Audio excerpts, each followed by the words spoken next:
बोलिए भगवती मैया की। तो बड़ी प्यारी स्तुति गाई। बाद में माँ भगवती ने सबको अपने धाम अपने चरणों में ही स्थान दिया है। तो ये माँ भगवती के जो पावन चरण है ये मुक्ति के चरण है। इस चरण में तो मुक्ति भी हाथ जोड़ कर खड़ी है कि हे माँ जगत जननी भगवती हमें भी मुक्त कर दो। सूत जी कहते हैं ऋषियों, दो राजा हुए सूरसेन और कुंती भोज। क्योंकि ऋषियों ने प्रश्न किया है महाराज, आपने कथा तो सुनाई लेकिन आपने ये नहीं बताया कि पांडु के पुत्रों का जन्म, ये 5 पांडवों का जन्म कैसे हुआ। कृपया करके पांडव जन्म की कथा बताइए। तो बड़ी सुंदर कथा है। सूरसेन और कुंती भोज दोनों घनिष्ठ मित्र हैं। सूरसेन के पुत्र हैं वसुदेव और एक पुत्री है कुंती। कुंती भोज की कोई संतान नहीं है।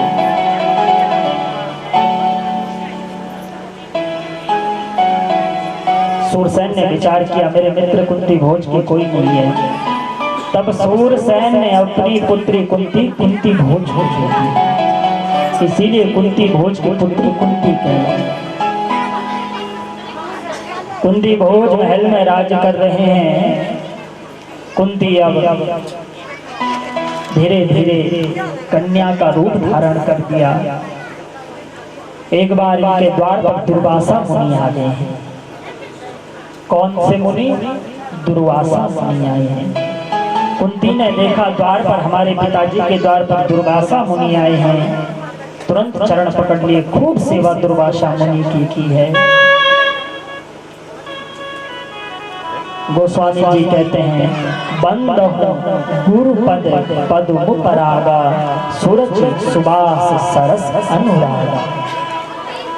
संत महापुरुष सदगुरु की चरणों में 4 चीजें विशेष होती है। सुरुचि, अच्छी चीजों में रुचि लगती है। सुवास, अच्छे स्थान में वास मिलता है। सरस, व्यक्ति जीवन में सरस हो जाता है। एक बात निश्चित है, जिसने अपने जीवन में अपने इष्ट और गुरु के चरण पकड़े होंगे उसका जीवन सरस होगा। और चौथी बात अनुराग, प्रेम बढ़ जाता है। जो हमने चौपाई कही अभी, बंदा हूँ गुरु पद पद्म परागा सूरज सुबास सरस अनुरागा। रामचरितमानस की पहली चौपाई की पहली पंक्ति है।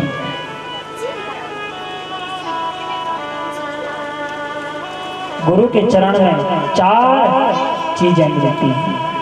आज कुंती ने क्या किया? दुर्वासा जी के वही चरण पकड़ लिए, खूब सेवा की सतगुरु भगवान की। दुर्वासा जी जब जाने लगे कुंती की स्तुति से बड़े प्रसन्न हो गए। बोले देवी तूने खूब सेवा की है, मैं क्या दे सकता हूँ, लेकिन मैं तुझे एक मंत्र देता हूँ। लेकिन इस मंत्र को क्या करना, इस मंत्र की परीक्षा मत देना। क्या बोला? मैं तुझे बेटी जाते जाते एक मंत्र दे रहा हूँ, इस मंत्र की तो परीक्षा मत लेना। जब तुझे जरूरत पड़े तब इस मंत्र का प्रयोग करना, और जब तू इस मंत्र का प्रयोग करेगी कोई भगवान प्रकट हो जाएंगे। मंत्र देकर दुर्वासा जी चले गए।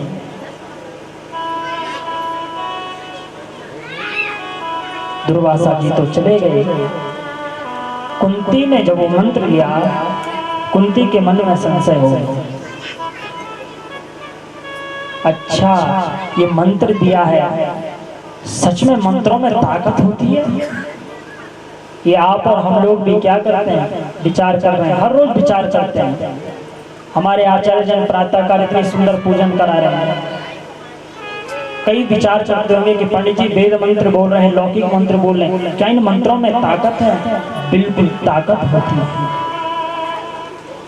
और उसका तो क्या प्रमाण है महाराज, देवाधीनम जगत सर्वम, ये पूरा जगत देवताओं के अधीन है।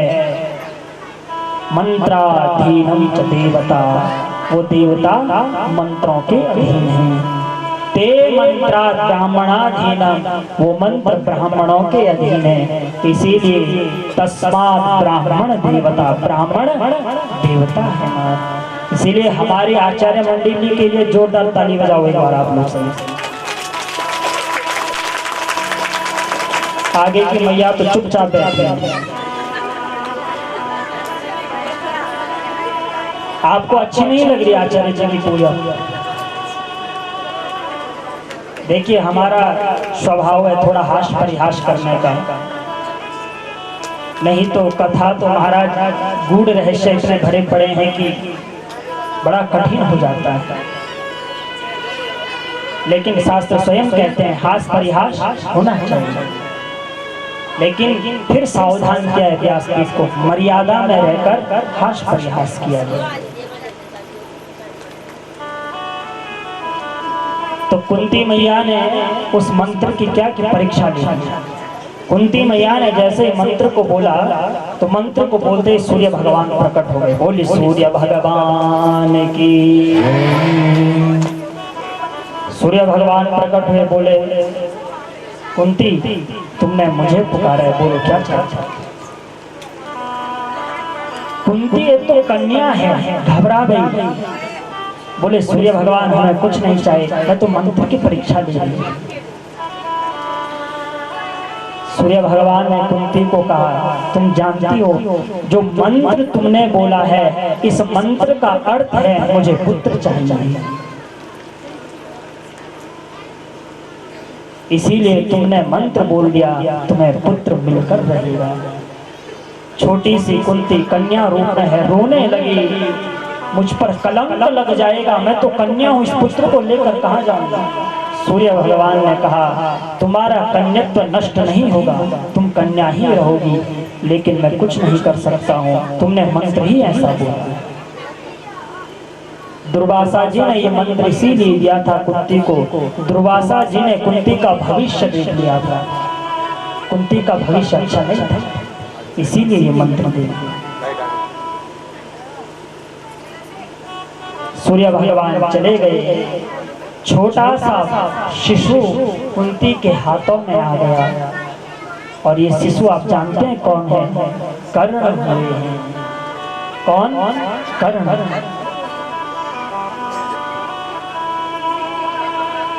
कुंती ने उस छोटे से शिशु को छुपा कर रखा है। क्या करूं मैं, क्या करूं, समाज कलंक लग जाएगा मुझ पे, हे भगवान ये क्या हो गया। और चुपचाप आज कुंती उस छोटे से शिशु को लेके गई, उसके मुख को देखते देखते उस नन्हे से शिशु की झांकी को हृदय में बसाकर नदी में प्रवाहित कर दिया, कलंक से बचने के लिए। और नन्हा सा शिशु को जब भागवत में लिखा है, देवी भागवत में, जब उस शिशु को प्रवाहित कर रही थी तो जैसे ही शिशु को प्रवाहित किया दोनों हाथ जुड़ गए, माँ भगवती का ध्यान करने लगी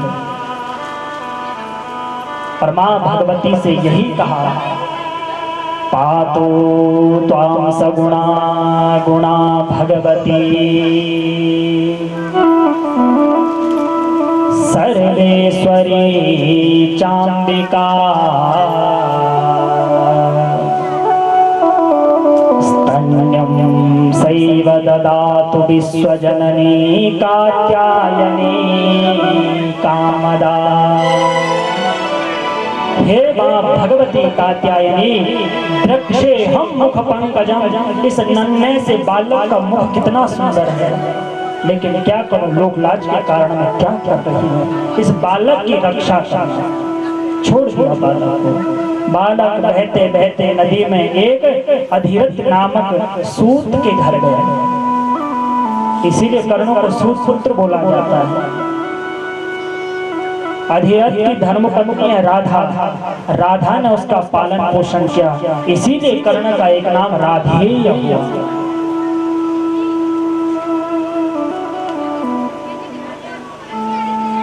और फिर आप जानते हैं कर्ण कितना बड़ा पराक्रमी धनुर्धर हुआ।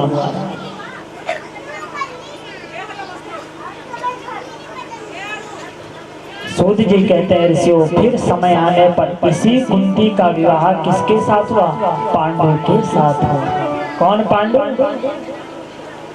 जो अंबिका अंबालिका से पैदा हुआ। अभी कथा सुनी आपने। राजा पांडु की दो धर्म पत्नियां हैं, कुंती और माद्री। कुंती माद्री पांडु की धर्म पत्नियां हैं।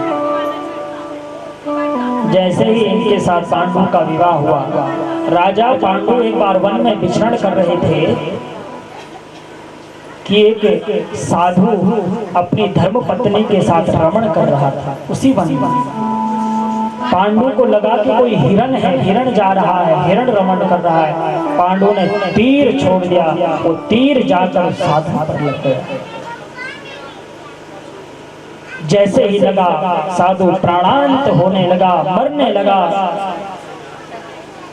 पांडु ने देखा मैंने कितना बड़ा अपमान किया, चरणों में क्षमा मांगी। उस साधु ने शाप दे दिया, जिस प्रकार मैं अपनी पत्नी के साथ रमण कर रहा था तूने मेरा वध किया, मैं शाप देता हूँ, आज के बाद वासना को मन में लेकर तू किसी भी स्त्री को स्पर्श करेगा तेरी मृत्यु हो जाएगी। काम भाव से किसी का भी तू स्पर्श करेगा पांडु, तेरी मृत्यु उसी समय हो जाएगी। ये शाप दे दिया, तो साधु मर गए। पांडु निराश हो गए। घर में आकर ये बात कुंती और माद्री से कही कि अब हम संतान उत्पन्न नहीं कर सकते हैं, क्योंकि हमें साप मिला, हम मर जाएंगे। तब कुंती ने पांडु को कहा, हे राजा, जब मैं छोटी कन्या थी तो दुर्वासा जी ने एक मंत्र मुझे दिया था, आप कहें तो मैं उस मंत्र का प्रयोग कर दूं और प्रयोग करने से हमारे घर में पुत्र आ जाएगा। पांडु ने कहा ठीक है करो। और तब नेत्र बंद करके कुंती ने धर्मराज का ध्यान किया, और जैसे ही धर्मराज का ध्यान किया तो युधिष्ठिर जी का प्राकट्य हो गया। युधिष्ठिर जी कौन है? साक्षात धर्मराज। फिर कुंती ने नेत्र बंद किया, वायुदेव का ध्यान किया, और वायुदेव का ध्यान करते भीम प्रकट हो गए। फिर नेत्र बंद किया, नेत्र बंद के इंद्र का ध्यान किया, इंद्र भगवान के ध्यान से अर्जुन प्रकट हो गए। युधिष्ठिर, भीम, अर्जुन ये कुंती के पुत्र हैं। कुंती ने माद्री को कहा, इस मंत्र का उच्चारण एक बार तू भी कर ले, क्या पता तेरी भी संतान हो जाए। और तब जाकर माद्री ने इस मंत्र का ध्यान किया, अश्विन कुमार का। अश्विन कुमार का जब ध्यान किया, नकुल और सहदेव प्रकट हो गए। इस प्रकार हे ऋषियों, कुंती के गर्भ से 3, माद्री के 2, 5 पांडव प्रकट हो गए।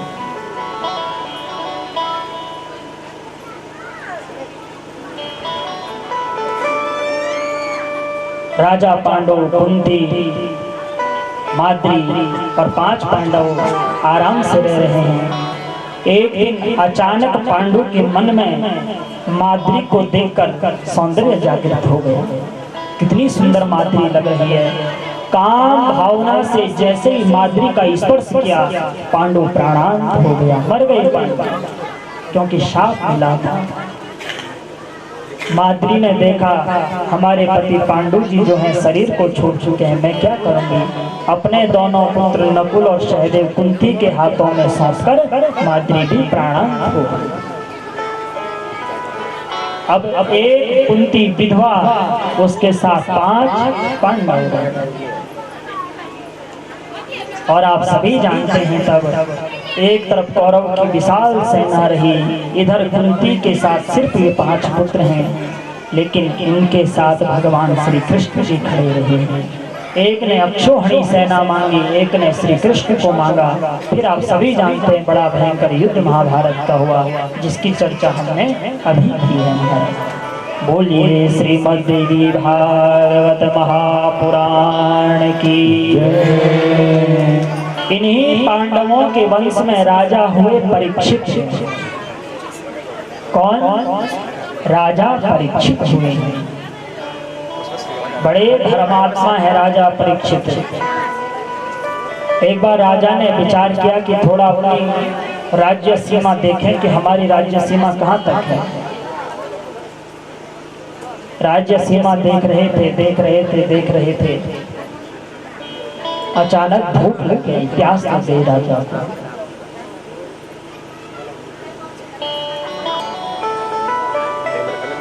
राजा को जब भूख लगी, प्यास लगी,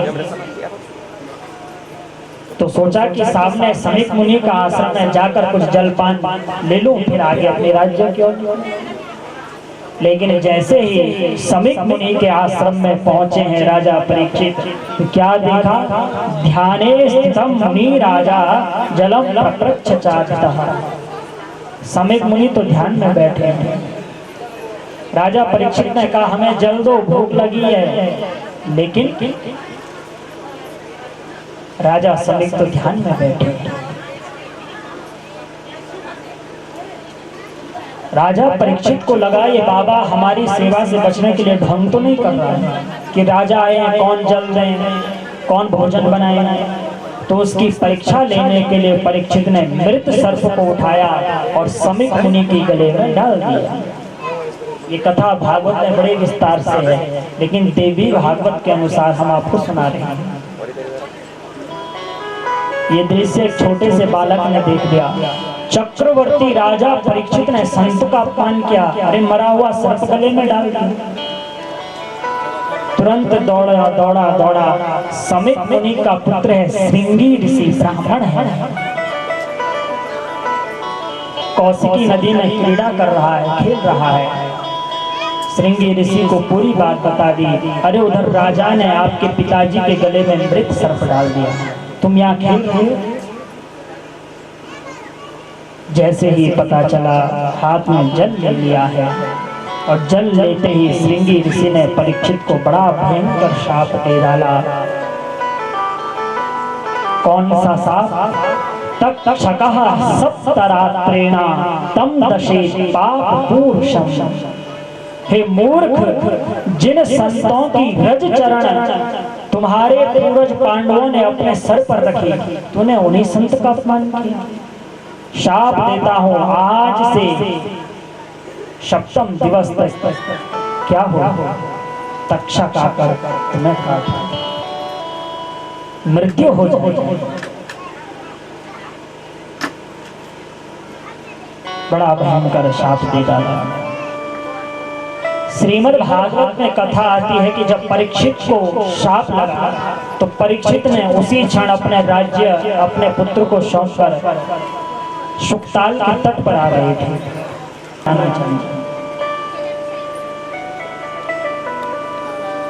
एक दिन हुआ, 2 दिन हुआ, 3 दिन हुआ। ठीक जिस दिन 7वां दिन परीक्षित के जीवन में आया, तक्षक चल पड़ा परीक्षित के महल की ओर। जैसे ही तक्षक इसके महल के पास पहुंचा तो क्या देखा? महल तो पूरा बंद है, भीतर कैसे जाएगा?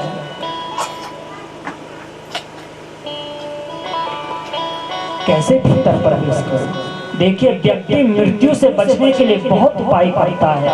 हम भी बहुत उपाय करते हैं। डॉक्टर का सहारा लें, ऑपरेशन कराएं, दवाई लें, न जाने कितने सहारे हम करें। अब देखिए मृत्यु कितनी सूक्ष्म रूप लेकर हमारी ओर आती है, हमें पता ही नहीं चलता। ये मृत्यु बड़ी सूक्ष्म होती है। कितने भी सज लो, संवर लो, कितने भी अपने लिए इंतजाम करके रखो, मृत्यु न जाने कब सूक्ष्म रूप लेकर प्रवेश कर जाती है हमारे भीतर। ये कथा यही तो सिखा रही है। पूरा महल बंद कर दिया, बैठे हैं कि तक्षक ना आए। तक्षक द्वार पर आ गया है, लेकिन अब मृत्यु भीतर कैसे घुसे? कुछ ब्राह्मणों की टोली जा रही थी। तक्षक ने तुरंत ब्राह्मण का वेश टोली में रखा, द्वार पर चले गए। द्वारपालों ने ब्राह्मणों को रोक दिया। ब्राह्मणों ने कहा, द्वारपालों को तुम हमें नहीं रोक सकते हो, हम राजा को आशीर्वाद देने जा रहे हैं और हमारा फर्ज है हम राजा को आशीर्वाद देंगे, दीर्घायु होगी। द्वारपालों ने कहा क्षमा करें ब्राह्मण देव, आप जो कुछ लाए हैं हम राजा तक पहुंचा देंगे, लेकिन हम आपको भीतर नहीं जाने देंगे, क्योंकि स्वयं चक्रवर्ती परीक्षित राजा ने हमसे कहा है चाहे कोई भी हो भीतर किसी को ना आने दिया जाए। ब्राह्मणों के हाथ में फल की टोकरी थी, द्वारपालों के हाथ में दे दी, ये जाकर राजा परीक्षित को दे दो। और इतने ही देर में जो तक्षक था उसने सूक्ष्म कीड़े का रूप धरकर उस फल की टोकरी में बैठ गया। टोकरी द्वारपालों के हाथ में दी, द्वारपालों ने वो टोकरी राजा परीक्षित के सम्मुख महल में रख दी। परीक्षित ने कहा ठीक है टोकरी रख दी, अब आप जल्दी जाओ, नीचे जाओ, कोई आए कोई आए।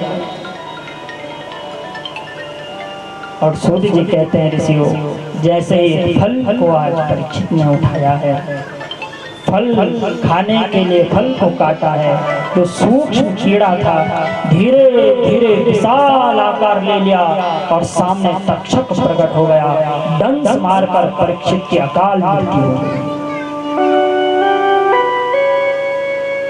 हे ऋषियों, व्यक्ति कितना भी प्रयास करे मृत्यु से बचने के लिए, मृत्यु तो बहाना ढूंढती है।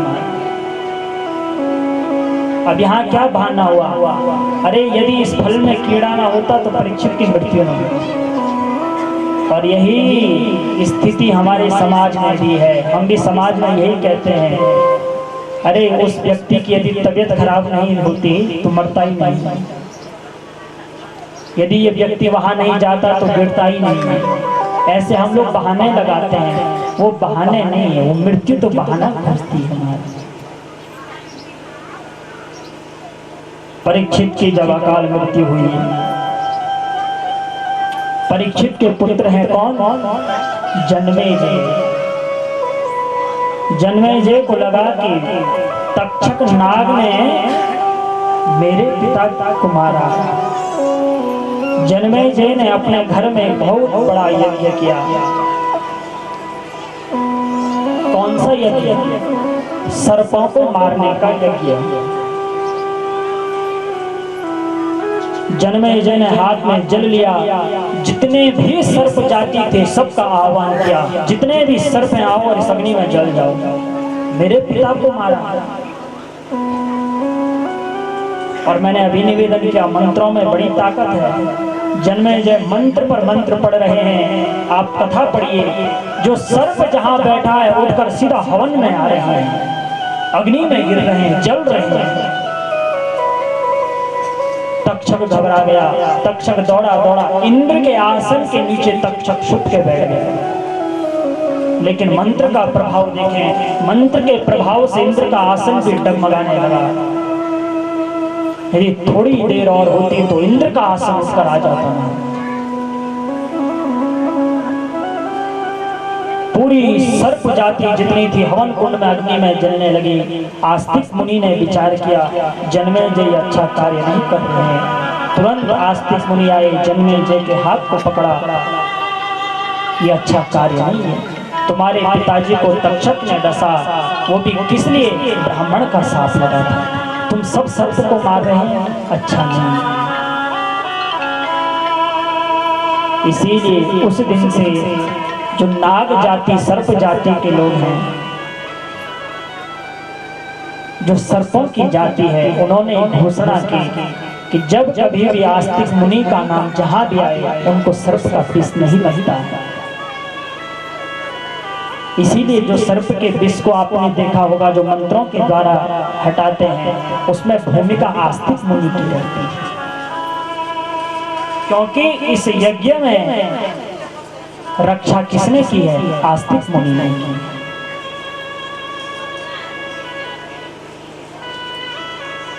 यज्ञ तो रुक गया, लेकिन जन्मेजय परेशान हो गए। मेरे पिता की अकाल मृत्यु हुई है, कैसे मुक्ति होगी? बहुत प्रयास किया, जब कुछ साधन नहीं मिला तो जा पड़े सीधा कहाँ? व्यास भगवान जी के पास। बोल वेद व्यास भगवान की।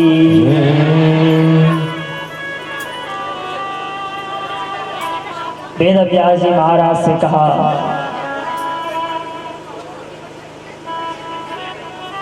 हे प्रभु, मेरे पिता की अकाल मृत्यु हुई,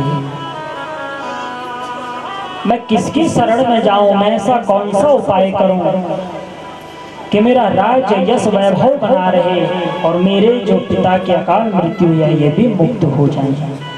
इसलिए मैंने कल कहा, देवी भागवत की कथा पितृ मुक्ति की भी तो कथा है, ये कथा ही गाई बन गई है। ये भोग की भी कथा है, ये मोक्ष की भी कथा है। जाकर वेद व्यास जी को प्रणाम किया। मम शांति कथम भवे, मुझे शांति हो ऐसी कौन सी कथा करूंगा? तब वेद व्यास जी ने मुस्कुरा कर कहा, जन्मेजय आप परेशान मत होइए, जिस उपाय को आप ढूंढ रहे हैं वो उपाय कोई और नहीं। कौन सा उपाय है? बोले वो एक ही उपाय है कि देवी मखम विधानेना कृत्वा पार्थिव सत्तमा श्रीमद्भागवतं नाम पुराणं परमं शृणु। हे जन्मेजय, देवी महाभागवत पुराण का वाचन करो। जितने भी देव हैं, ब्रह्मा विष्णु रुद्र इंद्र राम कृष्ण, सबने शक्ति की आराधना की। क्यों ना आप सीधा शक्ति की आराधना करें। और माँ भगवती की विशेषता क्या है? जिस कामना से करेंगे माँ भगवती इष्ट आपकी उस कामना को पूर्ण करती है। ये माँ भगवती की विशेषता। और तब जन्मेजय प्रसन्न हो गए। अरे माँ भगवती का नाम यदि कहाँ पे आ जाए कौन प्रसन्न नहीं होगा?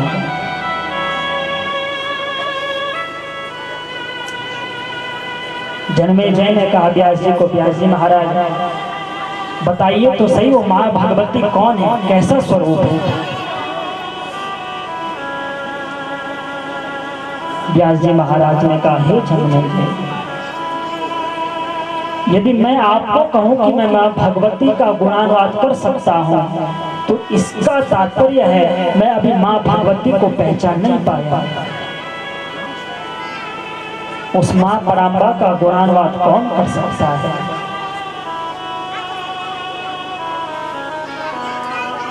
एक बार समस्त देवता माँ भगवती के सन्मुख गए। हे देवी काशी तुम कौन हो? दुर्गा सप्तशती में आता है तो माँ भगवती कहती, अहम ब्रह्म स्वरूपिणी मतः प्रकृति पुरुषात्मकं जगत् शून्यं च अहमानन्दानन्दो अहम विज्ञान विज्ञाने अहम ब्रह्मा ब्रह्मणि वेदितव्ये अहम पंचभूतानि अहम अखिलं जगत् वेदो हम विद्या हम।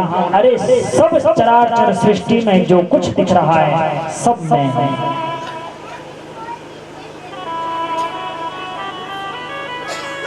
कौन माँ का गुणानुवाद कोई नहीं कह सकता है। माँ की कथा, माँ के चरित्रों को कहना बड़ा कठिन है, उससे कठिन है माँ के इन चरित्रों को सुनना। हर कोई माँ के चरित्र को नहीं सुन सकता है। हे जन्मेजय, माँ के चरित्र को सुनना है, माँ के चरित्र को यदि हृदय में धारण करना है तो मन पावन होना चाहिए। और जिसका मन पावन होता है फिर क्या होता है? माँ भगवती मन में आ जाती है। यही तो बात गोस्वामी जी ने कही है, निर्मल मन जन सो मोहि पावा, निर्मल मन जन सो मोहि पावा, निर्मल मन जन सो मोहि पावा, निर्मल मन जन सो मोहि पावा। कपट छल छिद्र न भावा, मोहि कपट छल छिद्र न भावा। और यही बात कौन कहे? वेद व्यास जी कहे। किनको? जन्मे ये तो जिन भगवती की कथा को तुम सुनने के लिए मेरे पास आए हो, आपका मन साफ चाहिए, पहली सब।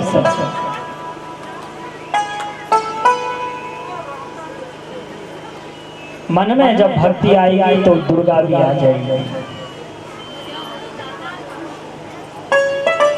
और कथा प्रारंभ से पूर्व वेद व्यास जी ने कहा है, भक्ति की 3 धाराओं का विस्तार होना चाहिए।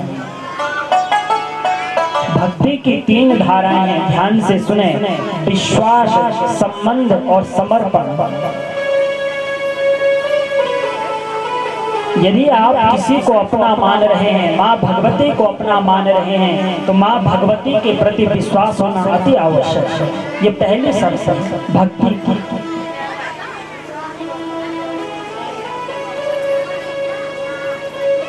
हमें विश्वास होना चाहिए हमारे इष्ट हमारे साथ हर समय।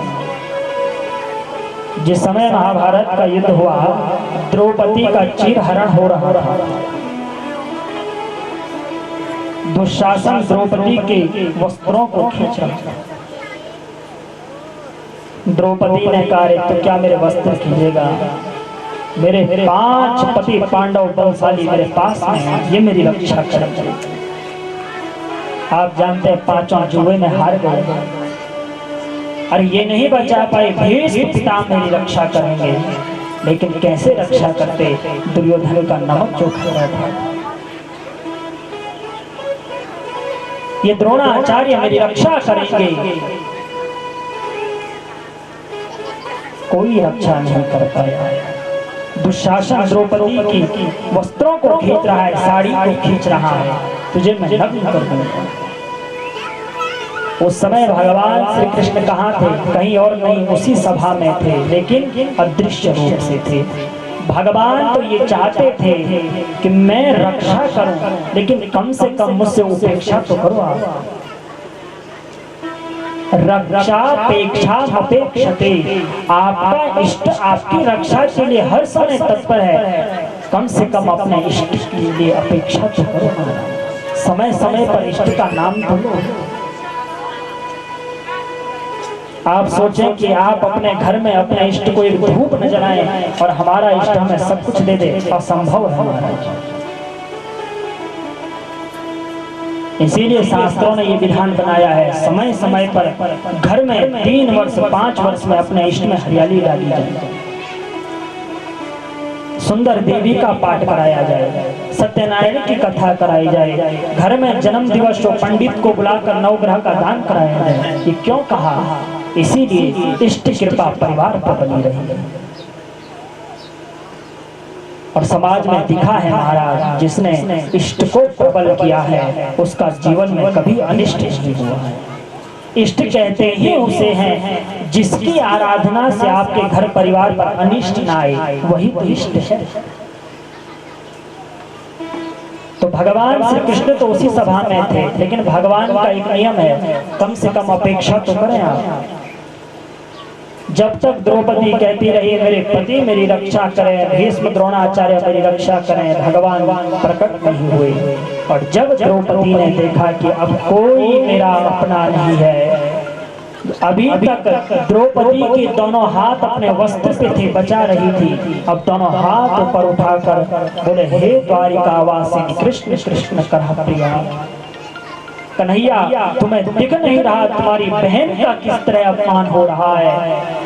पूरे समर्पण कृष्ण के लिए हो गई, पूरा विश्वास कृष्ण के चरणों में अर्पण कर लिया। तुरंत भगवान कृष्ण ने चीर अवतार लिया है। साड़ी है कि नारी है, नारी है कि साड़ी है, साड़ी है कि नारी है, कि नारी है कि साड़ी है। दुशासन खींचते गया, थक गया, बाहों में जितना बल था निस्तेज हो गया, लेकिन द्रौपदी को निर्वस्त्र नहीं कर पाया। ये क्या है? विश्वास। विश्वासम फलदायकम, बहुत सूक्ष्म सूत्र है और स्पष्ट सूत्र है। विश्वास करेंगे फल मिलेगा। नहीं करेंगे आप कुछ भी करें महाराज। और मैं फिर निवेदन कर रहा हूँ, आपके मानने न मानने से काम नहीं चले।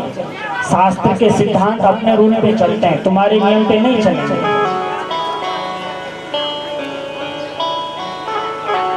इसीलिए क्या कहा, भक्ति का पहला सूत्र है विश्वास। दृढ़ विश्वास माँ के प्रति हो। ये मत सोचिए कि पंडित जी लोग ऐसे बैठे हैं यहाँ पर, प्रातः काल से वेद मंत्रों का उच्चारण हो रहा है हमारा। आप जानते हैं जितने पंडित जी आचार्य बैठे हैं सब माँ भगवती के निमित्त पाठ कर रहे हैं। उन पाठों में गूढ़ रहस्य समाहित हैं। किस लिए? आपके इष्ट को प्रबल करने के लिए।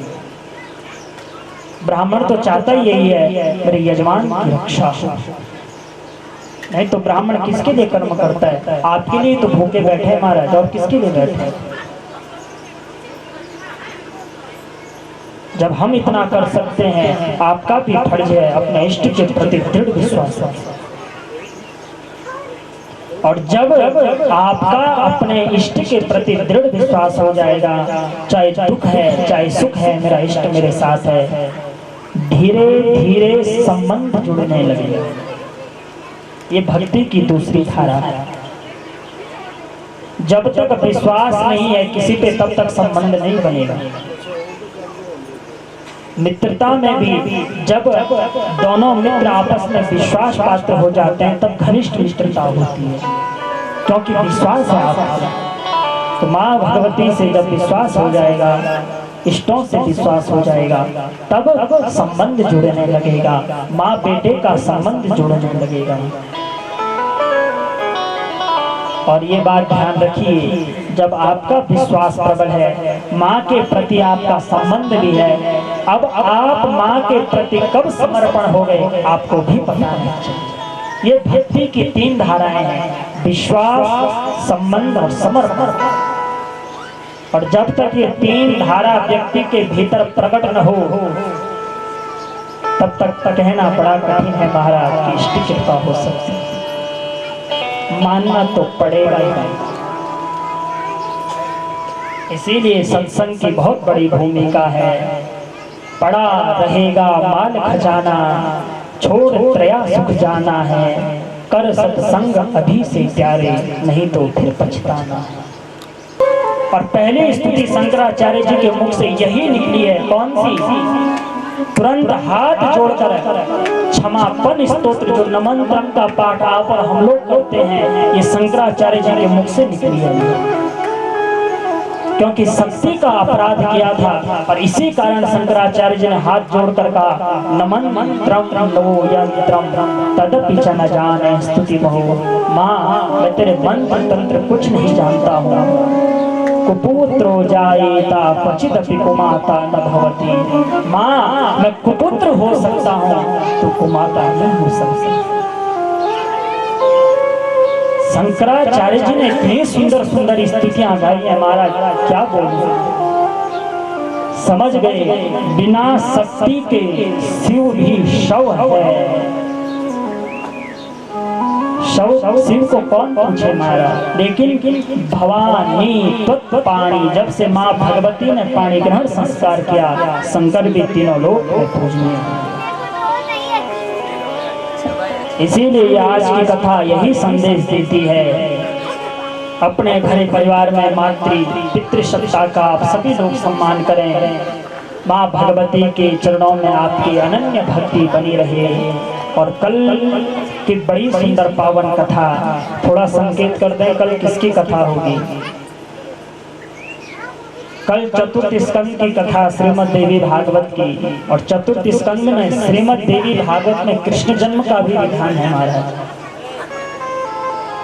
प्रश्न किया कि भगवान श्री कृष्ण का जन्म कैसे हुआ, तो वेद व्यास जी ने कहा ये प्रश्न करने वाली बात ही नहीं है, माँ भगवती की कृपा से हुआ। कैसे हुआ ये कल सुनेंगे।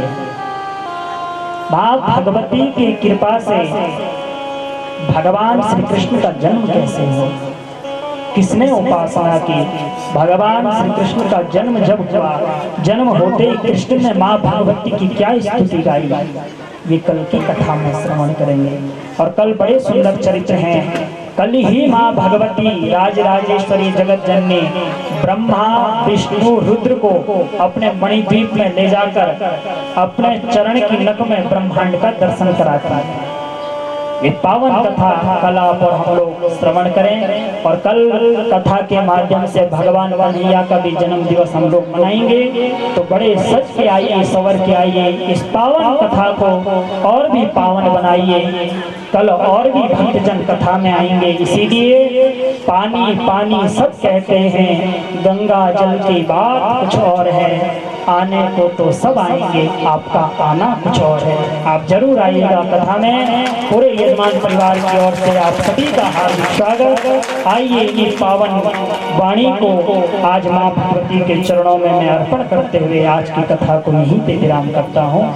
ओम सर्वे भवन्तु सुखिनः, सर्वे सन्तु निरामया, सर्वे भद्राणि पश्यन्तु, मा कश्चित् दुःखभाग् भवेत्। पूर्णमदः पूर्णमिदं पूर्णात् पूर्णमुदच्यते, पूर्णस्य पूर्णमादाय पूर्णमेवावशिष्यते।